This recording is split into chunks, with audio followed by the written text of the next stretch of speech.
Let us start with the next operator, that is your null operator. Is null. Okay, is null operator.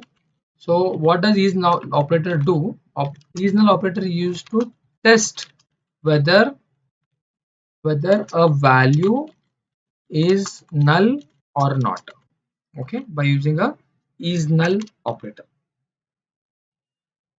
So let me use select the columns you want. Let me use star from customers table where the state column is null. Okay, so I'm using, I want to know like what are the null values inside this state column, and let me execute this. So you can see you get all the records where your state column is null. You can see this.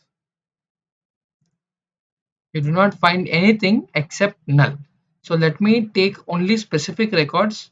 So I want to see who are the customers, customer names, those state is null. I want to see their names. So customer name, and I want to see their city, I want to see their country, obviously I want to see the state whose value is null, and let me execute this.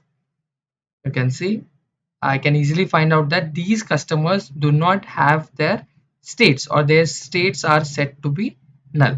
And suppose if I want to use order by later on after this null, so after where we use order by and you specify the column name you want to order it. Suppose I will be ordering by customer name in ascending order. So let me execute this. Yeah, so you will get an ascending order, and these are the cities, these are the countries, and these are the states which you have a null values.